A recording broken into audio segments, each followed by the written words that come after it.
The monsoon rains pound against broad leaves as a healer's weathered fingers work the seed pod, splitting its leathery husk. Inside lie 5 disc-shaped seeds, grey-green and covered in silky hairs.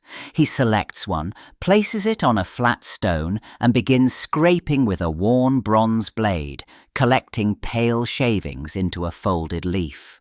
The bitter powder dissolves in coconut water while the patient writhes on a woven mat, fever burning through his skin.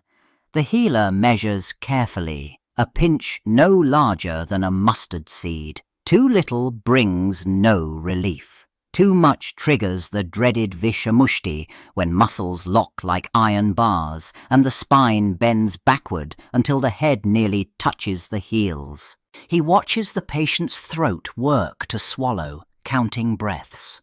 Within moments, the man's jaw tightens, his fingers curl inward. The healer grabs a wooden spoon, jamming it between clenching teeth before they crack. This ancient knowledge passes from master to apprentice through whispered warnings. The seed that cures can kill in the space of 20 heartbeats. The same seeds that killed fever patients in dusty Indian villages now tumbled across Mediterranean waves in Venetian cargo holds. Merchant captains stowed the peculiar nuts alongside cinnamon bark and peppercorns, their manifests marking them as medicinal curiosities from the Orient. The hard, grey discs rattled against burlap as ships pitched through storms. In Venice's sprawling dockside warehouses, traders examined their haul under flickering oil lamps. They rolled the ridged seeds between calloused fingers, noting the bitter smell that clung to the sacks. One merchant scrawled "Morto rats" across a crate, death to rats, after hearing tales of Indian farmers using ground seeds to poison vermin. Word spread through European ports. These exotic nuts killed pests cheaply and efficiently. Merchants divided their shipments into smaller parcels, selling them from Lisbon to Hamburg as rodent poison. They haggled over prices, oblivious that each transaction spread a substance far deadlier than any plague the rats themselves carried. The Venetian cargo reached London's grimy docks in autumn, its exotic seeds passing through customs into the hands of apothecaries eager for new remedies. Thomas Hartwell acquired 3 pounds of the ridged nuts, their surface hard as stone, their reputation preceding them as a cure for lethargy and fever from the mysterious East. In his cramped workshop above Fleet Street, Hartwell's pestle scraped against mortar as he crushed the seeds into coarse brown powder. The bitter dust caught in his throat. He mixed 2 spoonfuls into warm brandy for Mrs. Whitmore, whose fever had persisted for days despite bleeding and purging. Within minutes, Mrs. Whitmore's jaw locked. Her spine arched backwards until her head nearly touched her heels. White foam bubbled between clenched teeth as her limbs jerked in violent spasms. Hartwell dumped the remaining powder into the Thames that night, convinced the seeds had spoiled during transport. The English apothecary's failed experiment sparked an unexpected revelation among dock workers and grain merchants. They witnessed how rats that consumed the discarded powder writhed and died within minutes. Word spread through warehouses and farm markets. The exotic seeds ground into coarse powder killed vermin faster than arsenic. Farmers began requesting the bitter substance by name, the vomiting nut. A Yorkshire farmer mixed the greyish powder into chunks of mutton fat, watching rats devour the bait before collapsing in violent spasms. The cost proved irresistible. A single pound of powder eliminated entire infestations. Hardware shops stocked rough canvas bags beside nails and rope. Servants purchased it alongside lye and lamp oil, storing the poison in unlocked pantries.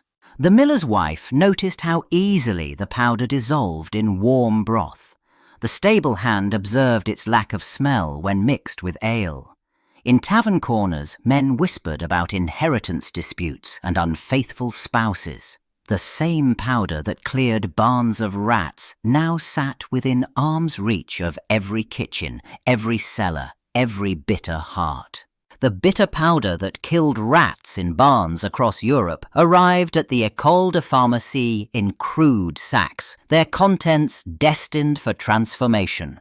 Joseph Bien-Aimé Caventou crushed the ridged seeds between his fingers, releasing an acrid smell that made his nostrils flare. His colleague, Pierre-Joseph Pelletier, adjusted the flame beneath their glass apparatus, watching alcohol bubble through ground nux-vomica. Steam condensed against the retort's curved neck. Hours passed. The brown sludge yielded droplets of amber liquid that dripped into their receiving flask. Pelletier's hands trembled as he tilted the vessel, not from age, but anticipation.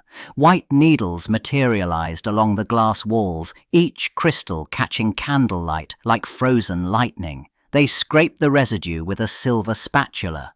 Caventou dissolved a single grain in water. The solution turned clear as spring rain, tasteless as death itself. A drop on his tongue sent fire racing through his jaw. They had isolated nature's most elegant killer, pure, concentrated, invisible when mixed in wine or broth.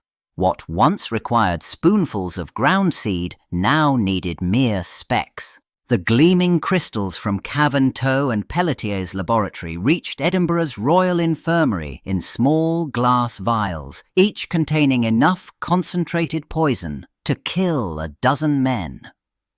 Dr. Thomas Lauder measured a single grain of the white powder onto his brass scale, dissolving it in brandy for a consumptive patient writhing with fever. The bitter liquid touched her cracked lips. Within minutes, her fingers curled inward like dying spiders. The muscles along her jaw tightened until her teeth ground against each other, producing a sound like millstones crushing grain. Dr. Lauder pressed his palm against her rigid abdomen, feeling the sinews contract beneath the skin like iron cables pulling taut. Her spine began its terrible backward bend. London physicians prescribed strychnine tinctures for paralysis, impotence, and melancholia. They watched patients' pupils dilate to black pools before the convulsions began. In Manchester, a child given drops for whooping cough arched so violently his skull cracked against the floorboards. The doctors increased their doses, convinced that stronger medicine meant swifter cures. The white crystals dissolved completely in John Cook's brandy glass, vanishing like sugar into the amber liquid. Dr. William Palmer watched from across the tavern table in Rugeley, Staffordshire, his fingers drumming a casual rhythm as Cook raised the glass to his lips. The bitter taste masked perfectly beneath the alcohol's burn. 20 minutes later, Cook's hand trembled, setting down his cards. His jaw clenched involuntarily. Palmer leaned forward, studying the beads of perspiration erupting across his friend's forehead. Cook's spine suddenly snapped rigid, throwing him backwards off his chair, limbs splaying as his back arched into an impossible curve, heels and skull the only points touching the floor. Palmer knelt beside the convulsing body, calling for help, while his victim's muscles locked in grotesque contortions. The other patrons saw only a concerned physician attending a seizure. They couldn't detect the odorless poison coursing through Cook's bloodstream. Couldn't know Palmer had already collected on Cook's life insurance policy twice before with different victims.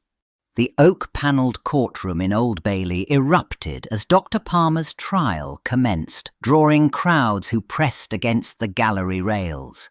Inside the witness box, Dr. Alfred Swain Taylor, the Crown's toxicologist, held a glass vial containing stomach contents from John Cook's corpse. His gloved fingers trembled slightly as he tilted the container toward the gaslight, revealing faint crystalline deposits clinging to the glass walls. Taylor's confident testimony crumbled when the defence's expert, Dr. William Herapath, demanded to examine the supposed evidence. Heropath scraped the residue onto a brass plate, applied chemical reagents, and watched nothing happen. The telltale colour changes that should identify strychnine failed to materialise. Jurors leaned forward, bewildered, as two respected physicians contradicted each other over the same physical evidence. The foreman's pen scratched frantically across foolscap as witness after witness offered conflicting interpretations of the crystalline traces. One physician claimed the residue matched strychnine's bitter alkaloid structure. Another insisted it resembled common stomach salts. The prosecution's case, built on invisible poisons and uncertain science, began dissolving like the very crystals they struggled to identify. The conflicting medical testimonies from Palmer's trial had barely faded from public memory when new horrors emerged from drawing rooms and servants' quarters across England. In Manchester, a housemaid's screams pierced the midnight air as her body contorted backwards, spine bending until her head nearly touched her heels. The attending physician recognized the grotesque arch immediately. Witnesses described victims' faces frozen in silent screams, jaw muscles locked so tight that teeth shattered under the pressure.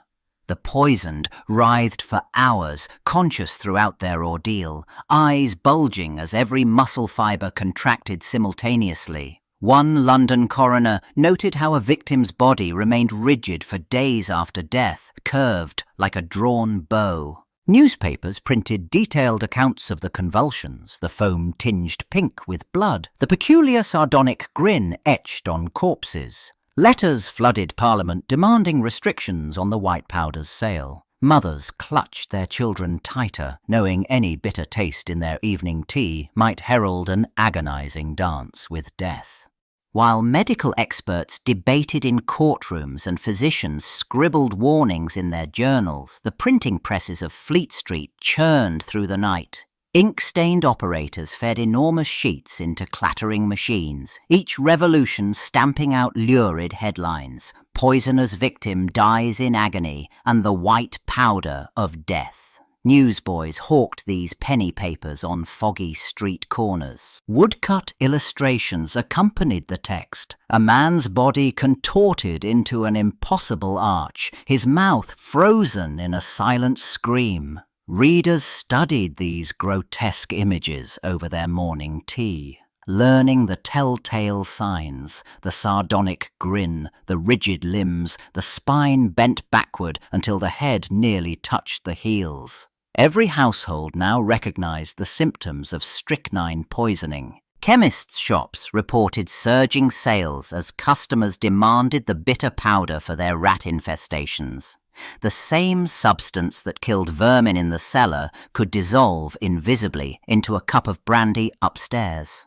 Parliament received petitions demanding restrictions, but the wheels of legislation ground slowly. Meanwhile, the white crystals remained as accessible as sugar, waiting behind every apothecary's counter.